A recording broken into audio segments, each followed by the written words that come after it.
देखिए, स्वास्थ्य विभाग एक ऐसा विभाग है और मैंने 6 महीने में जो एहसास किया कि छोटे बच्चे को जैसा केयर करना पड़ता है वैसे ही इस डिपार्टमेंट को केयर करना पड़ता है। चिरमिरी में देखेंगे तो वहाँ हम जिला हॉस्पिटल को वहाँ चालू कर रहे हैं। जो लाहड़ी कॉलेज है उसको एक बड़ा शिक्षण संस्थान के रूप में विकसित कर रहे हैं। हमने इस बार भी, जब मैं विधायक था तो 5 विषय में पीजी खोलवाया था और इस बार भी 3 विषय में हमने पीजी खोलवाया है। देखिए, जनता के लिए सबसे बड़ी स्वास्थ्य सुविधा तो ये है जो बीमार ही ना पड़े, उसके लिए हम लोग सतत रूप से प्रयास कर रहे हैं। यदि वो बीमार पड़ गया तो उसको उसी स्तर में इलाज मिल जाए जिस स्तर की उसकी बीमारी है। राजनीति के लिए, अपनी टीआरपी बढ़ाने के लिए किसी धर्म को ये कहना कि वो हिंसक है, और वो भी हिंदू धर्म को हिंसक कहना, जिसके लिए पूरा विश्व जानता है कि कभी हिंदू हिंसक नहीं था, सदैव शांति का पाठ भारत ने पढ़ाया।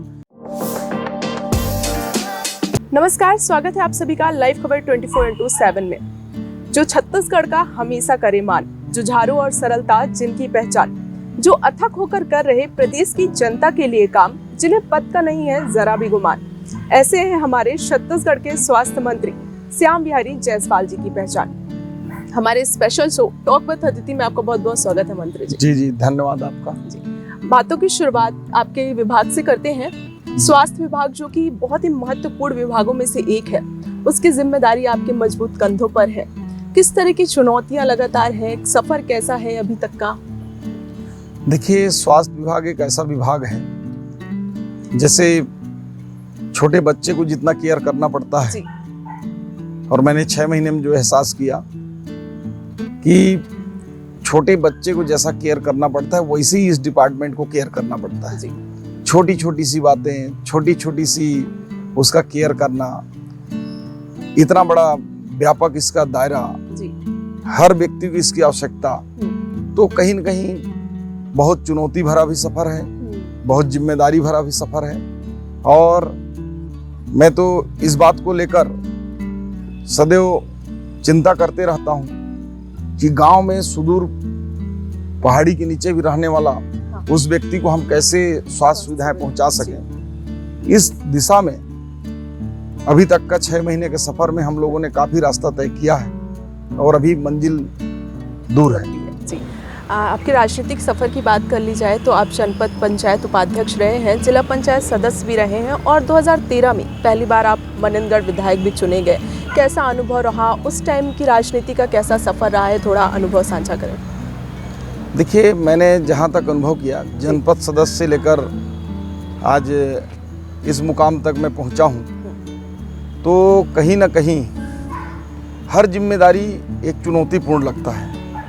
जब मैं जनपद सदस्य था तो छोटा ही सा वो दायरा था 3 गांव का, तो लगता था कि उनके ही समस्याओं को निराकृत करना, उनके जो भी आवश्यकताएं हैं क्षेत्र के विकास के लिए, उसको पूरा करना कठिन लगता था। और होता था प्रयास करते करते। फिर जनपद को उपाध्यक्ष भी उसी समय बना, फिर विधायक के रूप में भी 5 साल मैंने काम किया। तो जिस जिम्मेदारी में हम रहते हैं वो जिम्मेदारी उस समय का एक बड़ा चुनौतीपूर्ण लगता है, लेकिन लगे रहने से वो हमारी सारे जो समस्याएं हैं, जो लोगों की जो डिमांड्स हैं, लोगों की जो उम्मीद है, उस पर हम काम कर पाते हैं। 2018 की बात करें सर, चुनाव हारने के बाद भी आपका हौसला नहीं टूटा, लगातार अपने क्षेत्र में आप सक्रिय नजर आते थे, और उस बीच एमबीसी जिला मुख्यालय मननगढ़ को बनाया गया, जिसके बाद चिरमिरी में एक बड़ा जन आंदोलन भी देखने को मिला। उसमें भी आपकी मुख्य भूमिका रही है। क्या कह सकते हैं ये राजनीति का एक अलग सा टर्निंग पॉइंट आपके लाइफ में आया? नहीं, ये एक्चुअल में जो चुनाव 2018 में मैंने हारा, तो मैं आपको बता दूं, मुझे कभी पद का ही नहीं रहता कि पद में हूं कि नहीं हूं। मैं हारने के बाद दूसरे दिन से ही लोगों से बातचीत करके उनकी समस्याओं को, मुझे लगा कि जनता मुझे दूसरे रूप में देखना चाहती है। तो मैंने बिना विधायक रहे ही दूसरे सामाजिक कार्य और ऐसे छोटे छोटे लोगों की जो नीड्स हैं, धार्मिक कार्यक्रम, और बाद में संगठन ने किसान मोर्चा का प्रदेश अध्यक्ष की जिम्मेदारी दिया, तो पूरे प्रदेश में घूमने का मौका मिला। और जो एमसीबी जिला का जो निर्माण हुआ, उसमें जो आंदोलन हुआ था, स्थानीय लोगों की भावनाओं के अनुरूप वो लोग अपना आंदोलन कर रहे थे। मैं आपको बता दूं, लोग अभी जैसे आप बोली वैसे काफ़ी लोग इस बात को नहीं जानते। इसमें मेरा कोई योगदान नहीं था। अच्छा। और इस आंदोलन से भी हमारा कोई राजनीतिक लाभ और हानि से कहीं कुछ नहीं था, क्योंकि पूरे प्रदेश में पिछले सरकार का इतना विरोध था और 15 साल का जो भारतीय जनता पार्टी के सरकार को लोग देखे थे, तो ये दोनों को तुलनात्मक रूप से तुलना करने के बाद और मेरा कार्यकाल और पिछले जो सरकार के उस क्षेत्र के विधायक के कार्यकाल, इन सारी चीज़ों को तुलना करके लोगों ने एक निष्कर्ष पर पहुंचा और एक बड़ी जीत जो है इस बार दिया। हाँ, हम कह सकते हैं कि राजनीति और समाज सेवा में आपका शौक शुरू से ही रहा है, या कह सकते हैं कि आपके खून में ही एक अलग से समाज सेवा झलकता है। इस बीच आपको इतनी जल्दी मंत्री पद का ओहदा मिल जाना, कैसा महसूस करते हैं आप, और क्या कह सकते हैं कि स्वास्थ्य में आपकी शुरू से ही रुचि रही है? जी, ये तो मेरा और क्षेत्र का सौभाग्य है कि एक बड़ा काम करने के लिए माननीय हमारे विष्णुदेव साय जी ने एक बड़ी जिम्मेदारी मुझे दी है। और भारतीय जनता पार्टी के जो सिद्धांत हैं कि अंतिम पंक्ति के जो लोग हैं उनको उठाने का, उनके लिए काम करने का हमारा पहला प्राथमिकता होना चाहिए। तो चूँकि मैं अंतिम पंक्ति वाले क्षेत्र में ही शुरू से रहा हूँ, एक गांव में रहा हूँ, लोगों की गरीबी देखा हूँ, उनकी आवश्यकताएं देखा हूँ, छोटे छोटे चीज़ों के लिए लोगों को परेशान होते देखा हूँ, तो कहीं ना कहीं मन में सदैव से लोगों की सेवा करने का भाव बचपन से ही था। और गांव में सदैव ही मिलजुल कर एक दूसरे के दुख में खड़ा होना, एक दूसरे के साथ देना, एक दूसरे की मदद करना, ये भावना सदैव से रही। और यही भावना आगे चलकर जो लोगों की आवश्यकताएं हैं, चाहे हेल्थ सेक्टर में हो, चाहे एजुकेशन सेक्टर में हो, तो ज़्यादा हमारे गांव में स्वास्थ्य से ही संबंधित आते थे। और उस दौर में आयुष्मान जैसा कोई हमारे पास व्यवस्था नहीं था। मैं तो इलाज के लिए लोगों को अपने खेत बेचते देखा हूँ, अपने ज़मीन गिरवी रखते देखा हूँ। लोगों को सालसर भर के लिए जो हरवाह होते हैं गांव में, वो साल भर के लिए एक मुश्त जो है अपने आप को लोगों को गिरवी रखते हुए देखा। ऐसा पहले वातावरण था। लेकिन जब से आयुष्मान कार्ड माननीय प्रधानमंत्री नरेंद्र मोदी जी ने जो चालू किया, और इससे पहले हमारी सरकार जो माननीय डॉक्टर रमन सिंह की सरकार थी, स्मार्ट कार्ड से हम लोगों ने प्रारंभ किया था 50,000 का, तो एक मील का पत्थर साबित हुआ। और इसके होने से मुझे लगता है कि अब उतनी लोगों के पास ज़्यादा दिक्कत नहीं है। फिर भी समय के साथ लाइफ स्टाइल परिवर्तन होता है, तो लोगों को उस लेवल का अब स्वास्थ्य सुविधाएं की आवश्यकता होने लगी है, उसको हम पूर्ति करने का भरसक प्रयास कर रहे हैं। जी, आप मंत्री के साथ साथ मनिंदगढ़ विधायक भी हैं। अपने क्षेत्र के लिए आपने क्या कुछ रोड मैप तैयार किया है? स्वास्थ्य सुविधाओं के लिए वहाँ पे क्या कुछ तैयारियाँ चल रही है, उसके बारे में कुछ बताएं। एक विधायक के नाते उस क्षेत्र में काम बहुत ज़्यादा करने को है। वो क्षेत्र 3 क्षेत्रों से विधानसभा बना है। एक नीचे का खड़गवां क्षेत्र है जहाँ टोटल किसान लोग रहते हैं जी। एक मध्य का ACCL बेल्ट है जहाँ पूरी कॉलरी है, चिरमिरी, और उसके ऊपर में जो मध्य प्रदेश की सीमा अनूपपुर से लगता है वो हमारा मनिंदगढ़ है। वहाँ टोटल व्यवसायी लोग रहते हैं और एक व्यवस्थित शहर है। तो तीनों की प्रकृति और तीनों की आवश्यकताएं अलग अलग हैं। चूँकि मनिंदगढ़ जिला मुख्यालय के रूप में है, तो वहाँ हमने रोड मैप के रूप में 3 चीज़ों को प्रमुखता से हमने वहाँ किया कि वहाँ हेल्थ की कैसे सुविधा बन सके, लोगों की जो ज़रूरी आवश्यक सुविधाएं हैं वो कैसे मिल सके, और लोगों को रोज़गार कैसे मिले। तो उसके लिए हमने अभी मेडिकल कॉलेज जो है स्वीकृति दे दिया है। जल्द ही उस पर टेंडर होकर मेडिकल कॉलेज बनेगा। हेल्थ की दृष्टि से 220 बेड का मनिंदगढ़ में एक अतिरिक्त हॉस्पिटल हमने स्वीकृत किया है। वो हो जाने से रोज़गार भी मिलेगा, लोगों की सुविधाएं भी बढ़ेंगी और एक बड़ा क्षेत्र के लिए उपलब्धि होगा। इसी प्रकार से जो चिरमिरी है और ये मनिंदगढ़ है, यहाँ की दोनों की ज्वाइंट समस्या ये है कि पूरी की पूरी ट्रेनें बैकुंठपुर से सीधे मध्य प्रदेश बिजरी में मिलती है। हाँ। न तो चिरमिरी में रुकती, न मनिंदगढ़ रुकती। तो लोगों को कोई लाभ नहीं होता, केवल ट्रेन के डिब्बे को दूर से देखते रह जाते हैं। इसलिए मैं जब विधायक 2013 से 18 में था, उस समय ही जो 241 करोड़ का रेल की परियोजना है जो नागपुर हाल्ट से सीधे पाराडोल को जोड़ेगा। लगभग 14 किलोमीटर की रेल लाइन है, उसकी स्वीकृति कराया था, लेकिन पिछले सरकार ने उसको अनुपयोगी है ऐसा करके उस परियोजना को बंद कर दिया। तो उसकी पुनः स्वीकृति मिली है और उस पर बड़े तीव्र गति से उसके जो टेक्निकल वर्क हो रहे हैं उसके लिए राशि मिल गई है। ये एक बड़ा माइलस्टोन साबित होगा स्थायित्व के लिए भी, लोगों की सुविधाएं के लिए, मनेंद्रगढ़ और चिरमिरी का। इसके बाद हम चिरमिरी में देखेंगे तो वहाँ हम बड़े फैक्ट्रियाँ लगा नहीं सकते क्योंकि नीचे में पूरा माइनिंग किया हुआ है, इसलिए वहाँ हमने जिला हॉस्पिटल को वहाँ चालू कर रहे हैं। जो लाहड़ी कॉलेज है उसको एक बड़ा शिक्षण संस्थान के रूप में विकसित कर रहे हैं। हमने इस बार भी, जब मैं विधायक था तो 5 विषय में पीजी खोलवाया था और इस बार भी 3 विषय में हमने पीजी खोलवाया है। उसी प्रकार से मनेंद्रगढ़ में चिरमिरी में हॉर्टिकल्चर कॉलेज, पॉलिटेक्निक कॉलेज, ये दोनों हम शुरुआत करने जा रहे हैं। इसके लिए भारत सरकार से पॉलिटेक्निक की अनुमति भी मिल गई है और वहाँ लोगों के रोजगार के लिए हम चिंता कर रहे हैं। अभी उस पर ठोस कोई कार्य योजना बना नहीं पाए हैं, परंतु प्रयासरत हैं। और जब हम नीचे जाएंगे खड़गवां क्षेत्र में, तो खड़गवां क्षेत्र में लोगों की मेन किसानी का काम है, तो वहाँ मैं धन्यवाद दूंगा हमारे माननीय मुख्यमंत्री जी और कृषि मंत्री जी को, रामविचार नेताम जी को, कि उन्होंने एक एग्रीकल्चर कॉलेज हमारे खड़गवां क्षेत्र में दिया है ताकि लोग हाईटेक टेक्नोलॉजी से खेती भी कर सकें और वहाँ भी स्थायित्व की दिशा में एक बड़ा काम होगा।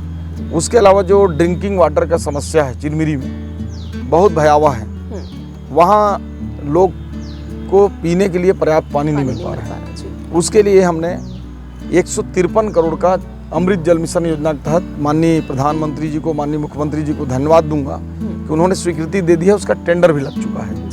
तो एक बड़ा जो है रोड मैप मैंने तैयार किया है, आने वाले समय में लोगों की रोजगार के लिए और क्या कर सकते हैं। चिरमिरी में जो बंद माइंस है उसको धीरे धीरे हम खोल रहे हैं, 2 माइंस हम प्रारंभ कर पाए हैं और जो माइंस प्रारंभ नहीं हो सकते तो उसके खाली जगह में भारत सरकार को हमने पत्र भी लिखा है और बातचीत भी हुआ है कोयला मंत्री जी से पिछले समय के, कि उस पर सोलर आधारित प्लांट लगाकर ऐसे लोगों को रोजगार भी देंगे और एक बड़ा रोजगार के अवसर उत्पन्न करेंगे। जी, आपकी पार्टी ने आपको एक बड़ी जिम्मेदारी सौंपी है और उस जिम्मेदारी को आप बखूबी निभा भी रहे हैं। इस बीच में आपकी पहली प्राथमिकता क्या होती है और साथ ही छत्तीसगढ़ में स्वास्थ्य सुविधाओं को लेकर पहली प्राथमिकता क्या रहती है आपकी?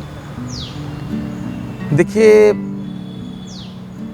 जो स्वास्थ्य सुविधा है उसके हमारे 3 प्रकार के प्राथमिकताएं हैं जी।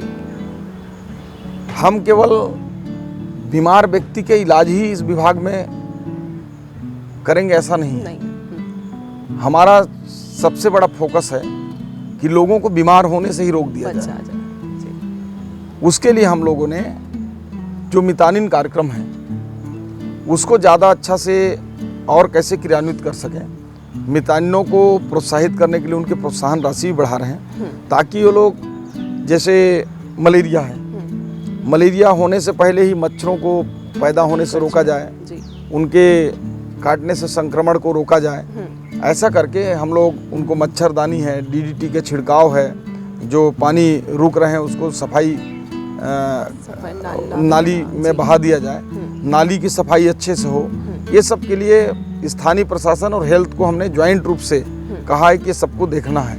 उसी प्रकार से जो अन्य बीमारियां हैं उसके बारे में भी लोगों को जागरूक करना है। अभी बरसात का समय है तो दुनिया भर के जो खान पान में भी लोगों के हैजा जैसी जो विषाक्त भोजन है, बासी खाना है, ये सब खाने से भी गांव में भी फैलता है, तो उसको भी अवेयरनेस करके रोकना है। दूसरा, अगर कोई बीमार हो गया तो हम कोशिश करेंगे कि हमारा नीचे स्तर पर जो सब सेंटर है या प्राथमिक स्वास्थ्य केंद्र है या सामुदायिक स्वास्थ्य केंद्र है, वहाँ तक लोगों की बीमारियाँ ठीक हो जाएं, उनको आगे रिफ़र ना होना पड़े।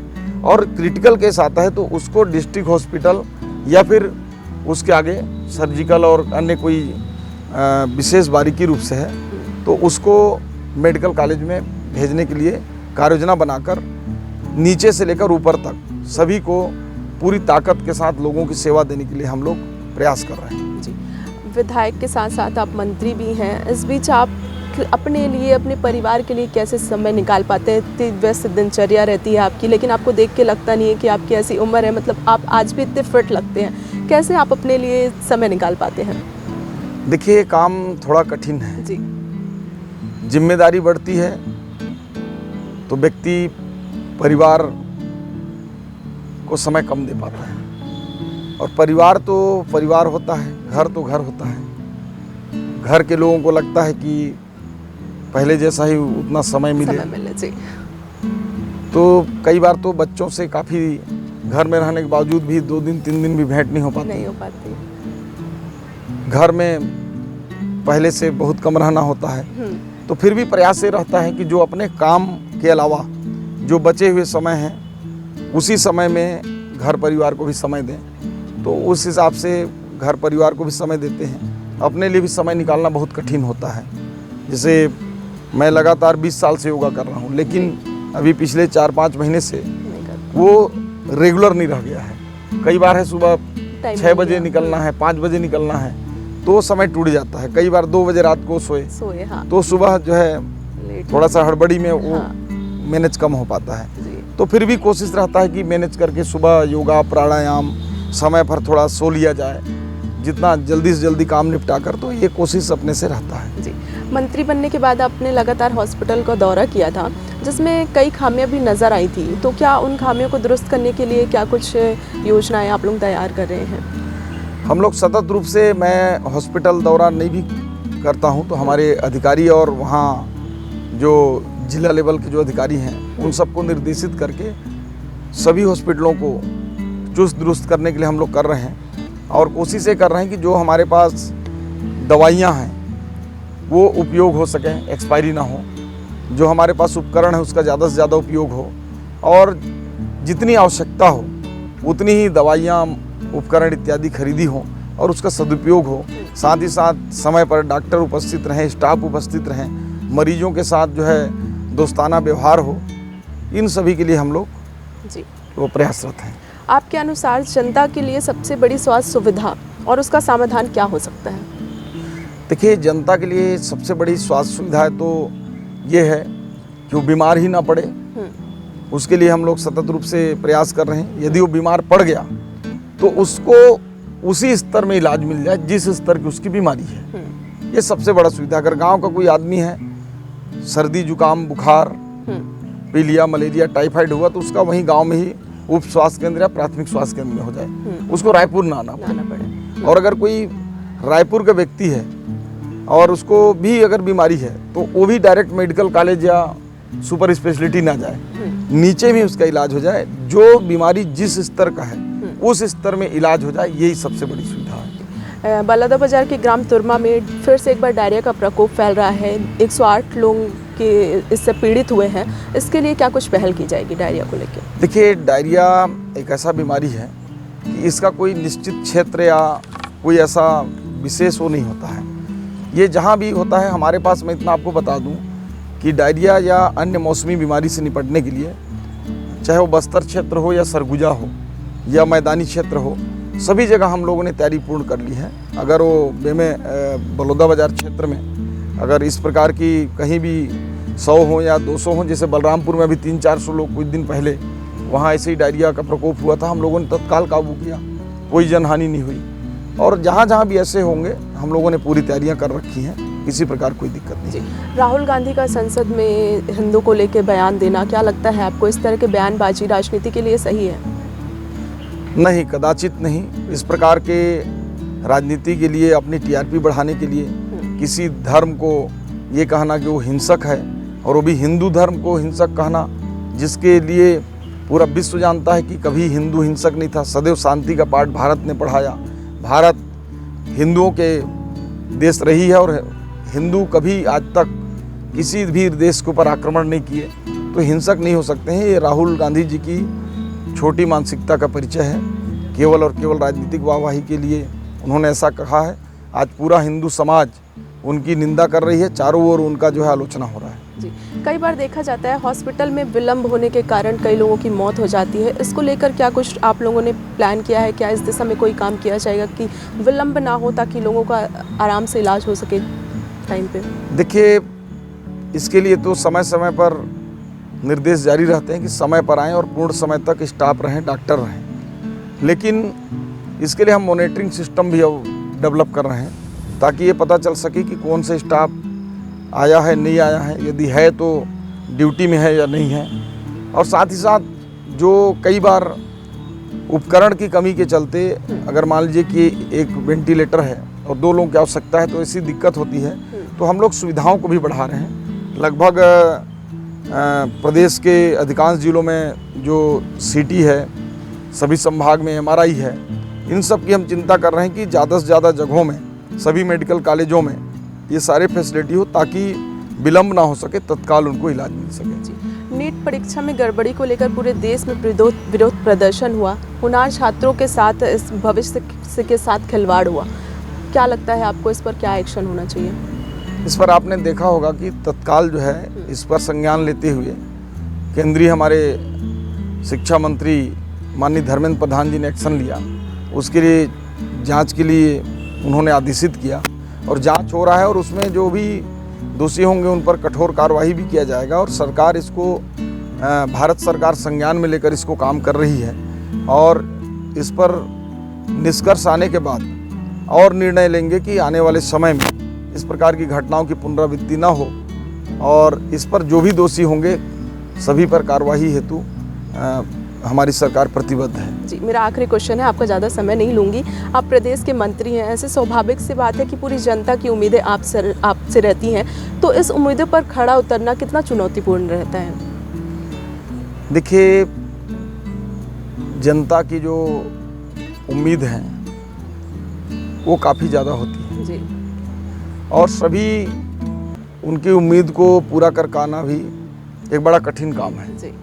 हमारा प्रयास होता है, विशेष रूप से मेरा, कि मैं उनके सारे उम्मीदों, आकांक्षाओं पर प्रयास करके अंतिम क्षमता तक उसको हल करने का प्रयास करता हूं और उसमें अधिकांश सफल भी होते हैं, कुछ में असफलता भी मिलता है, परंतु मन में एक आत्मविश्वास और आत्मसंतुष्टि होता है कि मैंने उनके लिए पूरा प्रयास किया और इस बात की मैं चिंता नहीं करता कि इसके बाद लोग क्या सोच रहे होंगे, लोग की भावना क्या होगी, क्योंकि हम केवल कर्म कर सकते हैं। गीता में भी कहा गया कि कर्मण्येवाधिकारस्ते मा फलेषु कदाचनम, तो हम केवल कर्म ही कर सकते हैं और मैं पूरी क्षमता के साथ अपना कर्म को करता हूँ। बाकी परिणाम ऊपर वाले के हाथ में है, जनता जनार्दन के हाथ में है, वो जैसा भी होगा उसको स्वीकार करता हूँ। बहुत बहुत धन्यवाद सर आपका। आपका भी बहुत बहुत धन्यवाद। तो आज हमारे साथ बने हुए थे स्वास्थ्य मंत्री श्याम बिहारी जायसवाल जी, जिनसे हमने काफ़ी सारी बातें की। आपको हमारी बातचीत कैसी लगी हमें कमेंट करके ज़रूर बताएं और भी ऐसी वीडियोस के लिए लाइव खबर 24/7 को फॉलो करें।